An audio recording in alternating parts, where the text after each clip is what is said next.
Parkinson's యొక్క ప్రభావిత లక్షణాలు మనం కనుక చూసుకున్నట్టయితే మీరు సర్వసాధారణంగా ఈ పార్కిన్సన్స్ ఎవరికి వస్తుంది? 60 ఏళ్ళ పైబడ్డ వాళ్ళకి వస్తుంది. అంటే కంపల్సరీ 60 ఏళ్ళ పైబడ్డ వాళ్ళకే వస్తుందా, తక్కువ వాళ్ళకి రాదా అంటే జస్ట్ 40 ఇయర్స్ లోపు కూడా పార్కిన్సన్స్ చూస్తాం. కానీ దానికి గల కారణాలు వేరే. దానికి జెనెటిక్ కాజెస్గా మనం పరిగణిస్తాం.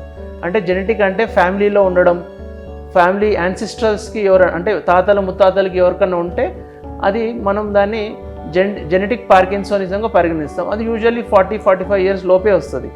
అది కాకుండా సర్వసాధారణంగా మనం చూసే పార్కిన్సన్స్ 60 ఏళ్ళ పైబడ్డ వాళ్ళకే వస్తుంది. దాన్ని మనం ఇడియోపతిక్ పార్కిన్సన్స్ డిజీజ్గా పరిగణిస్తాం.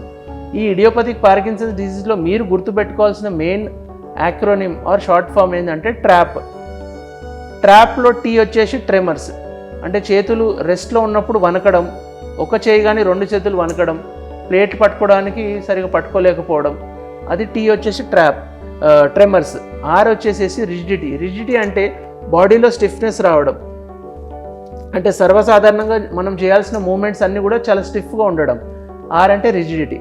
ఏకైనేసియా, ఏ వచ్చేసి ఏకైనేసియా అంటే నడకలో మామూలు స్పీడ్ కంటే కూడా చాలా మెల్లగా నడవడం, ఆర్ఎల్స్ ఎక్స్ప్రెషన్స్ అన్నీ కూడా డల్ అయిపోవడం, ఇది ఏకైనేసియా మనము పరిగణిస్తాం.